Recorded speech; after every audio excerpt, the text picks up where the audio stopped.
Intro.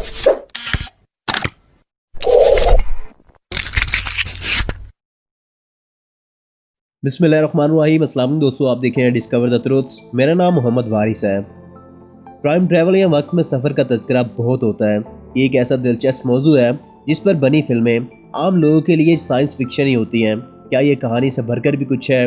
क्या वक्त में सफ़र करना मुमकिन भी है या नहीं, या सिर्फ ये हमें किस्से और कहानियों में ही देखने को मिलता है? लेकिन पहले आपको मैं आसान लफ्ज़ों में ये समझाने की कोशिश करूँगा कि टाइम ट्रैवल आखिर कहते किसको है और ये किस बला का नाम है। हमें जो कुछ भी नज़र आता है वो रोशनी का किसी चीज़ से मुनक्किस होकर इसका अक्स हमारी आंख के ज़रिए असाब तक ले जाने की वजह से है। रोशनी की रफ्तार 1,86,000 मील या तकरीबन 3 लाख किलोमीटर फी सेकंड है, जिसकी वजह से हमें इतराफ़ के मनाजिर फ़ौरन नज़र आ जाते हैं। अगर कोई चीज़ ज़मीन से 3 लाख किलोमीटर दूर है तो इससे मुनक्किस होने वाली रोशनी की किरण हमारी आंखों तक 1 सेकंड में पहुँचेगी।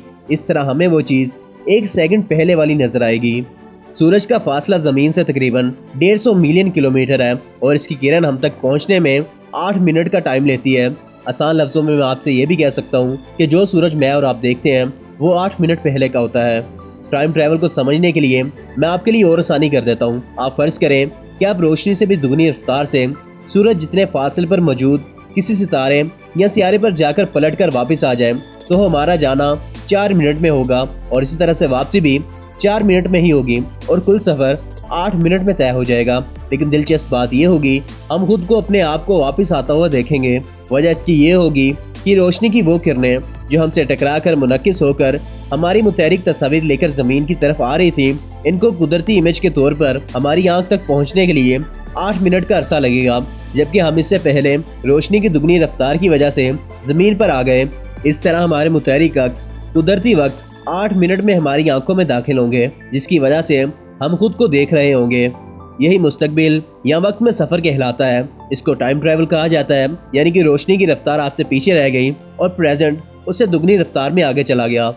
अब सवाल ये पैदा होता है कि क्या ऐसा मुमकिन भी है कि इंसान वक्त में सफ़र कर सके? तो इस बारे में इस दौर के सबसे काबिल तरीन साइंसदान स्टीफन हॉकिंग क्या कहते हैं, मैं पहले आपको वो बता देता हूँ। मैं वक्त में मुस्तकबिल में सफ़र पर यकीन रखता हूँ। वक्त हम सबको साथ में लिए दरिया की तरह बहता है, लेकिन ये एक और तरह के दरिया की तरह बहता है। ये मुख्तलिफ जगहों पे मुख्तलिफ रफ्तार से बहता है और यही वक्त में सफ़र की कलीद है। और बिल्कुल इसी तरह का तस्वुर आइंस्टाइन ने भी अपनी एक इक्वेशन में दिया था, जिसको इक्वेशन ऑफ रिलेटिविटी या फिर E=mc² भी कहते हैं। और इस इक्वेशन की मज़ेदार बात यह है कि इस इक्वेशन को सिर्फ आइंस्टाइन ने नहीं बल्कि एक मुसलमान साइंसदान ने भी साथ में प्रूव करवाया था, जिसका नाम मुस्तफ़ा था। लेकिन आज तो मुस्तफ़ा को कोई जानता नहीं और सारी दुनिया इक्वेशन ऑफ रिलेटिविटी को सिर्फ आइंस्टाइन के साथ ही जोड़ती है, और यह है मुसलमानों के साथ ज्यादती की बहुत बड़ी दलील। खैर, मैं आपको टॉपिक की तरफ वापस लेकर आता हूँ। वक्त में सफ़र के लिए साइंसदान एक तस्वुर पर रिसर्च कर रहे हैं, जिसमें एक तस्वुराती खलाई रास्ता है जो किसी पुरपेच रास्ते या पगडंडी का शॉर्टकट हो सकता है। इस मुख्तसर रास्ते को वार्म होल का नाम दिया गया है। वार्म होल रास्ता असल में एक स्पेस टाइम ट्यूब है। ये स्पेस टाइम ट्यूब जो कायनात के दूर दराज इलाकों को मिलाने वाला एक छोटा सा रास्ता यानी कि शॉर्टकट है। इसमें सफ़र करते हुए रोशनी की इस बीम से ज़्यादा रफ्तार से सफ़र करेंगे जो स्पेस टाइम में सफ़र करती है। किसी भी पैराए में वार्म होल में रोशनी से ज़्यादा रफ्तार से सफ़र का मतलब वक्त में मुमकिन सफ़र हो सकता है। साइंसदानों के मुताबिक नज़रियाती तौर पर रोशनी से तेज़ सफ़र मुमकिन नहीं, लेकिन ये नज़रिया अब तक के हासिल इल्म के मुताबिक ही है। कायनात की हर लहजा फैलने में एक नई मुमकिना डार्क एनर्जी आमल अंधेरी तवानाई मौजूदगी से ये बात भी साबित हो सकती है कि रोशनी से भी तेज़ हरकत मुमकिन है। एक साइंसी नज़रिया ये भी है कि कायनात रोशनी की रफ्तार से ज़्यादा रफ्तार से हर लहजा फैल रही है, जिसके बमूजब रफ्तार का लामहदूद होना भी मुमकिनात में से है, यानी कि हम मुंतकी तौर पर रफ्तार को रोशनी तक महदूद नहीं कर सकते। वीडियो में आपको जितने भी हवाले दे चुका हूँ, ये सब इस बात की दलील देते हैं कि वक्त में सफ़र यानी वक्त को पीछे छोड़ते हुए आगे बढ़ना फ़िलहाल थ्योरी में काबिल अमल जदीद साइंसी नज़रिया है, जिस पर किसी को एतराज़ नहीं। बस इंसान का मसला इसकी इल्मी और अमली इस्तेदाद है जो कि फ़िलवक्त महदूद है। यानी इस सफ़र के साइंसी लवाज़मात के लिए बेहिसाब इल्म और इस्तेदाद की ज़रूरत है। अब इस तरफ तवज्जो दें कि इस कायनात के खालिक ने वक्त में सफ़र की ना सिर्फ अमली मिसाल कायम की बल्कि अपने कलाम में इसका तज़किरा भी किया। ये मिसाल 1400 साल कबल सफ़र मिराज में अमलन दिखाई गई। ये वाक़या इस बात की दलील है कि एक सुपर साइंस या सुपर इल्म ہمیشہ سے کائنات میں کار فرما ہے، جس کی عملی استعداد لامحدود ہے، جو ہر کام کر گزرنے کی لامحدود قوت رکھتی ہے۔ ارشاد والی تعالیٰ ہے، اللہ تعالیٰ سورہ بنی اسرائیل کی آیت نمبر 1 میں فرماتے ہیں، پاک ہے وہ ذات جو اپنے بندے کو راتوں رات لے گئی مسجد حرام سے مسجد اقصی تک، جس کے ماحول کو اس نے برکت دی تاکہ اسے اپنی نشانیوں کا مشاہدہ کرائے۔ وہی ہے سب کچھ سننے والا اور دیکھنے والا۔ غور کریں گے، قرآن انسان کو ایک بظاہر انہونی اور انوکھی بات سے آگاہ کر رہا ہے جو سمجھ میں تو نہیں آتی، لیکن جدید سائنسی نظریات آج اس کی تصدیق کر رہے ہیں۔ واقعہ کچھ یوں ہے کہ نبی آخر الزمان حضرت محمد صلی اللہ علیہ وسلم نے ایک رات مکہ سے بیت المقدس کا سفر کیا، جس کا قرآن پاک میں تذکرہ کیا گیا ہے۔ اس کے بعد آپ صلی اللہ علیہ وسلم وہاں سے آسمان پر ایک انوکھی اور انتہائی برق رفتار سواری پر تشریف لے گئے، جس کا نام براق تھا۔ اور مزید یہ تذکرہ بھی اس آیت میں موجود ہے کہ آپ کو کچھ نشانیوں کا مشاہدہ کرایا گیا۔ اس کو سفر معراج کہا جاتا ہے، جو کہ آج بذات خود ایک نشانی کے طور پر سامنے آ رہا ہے۔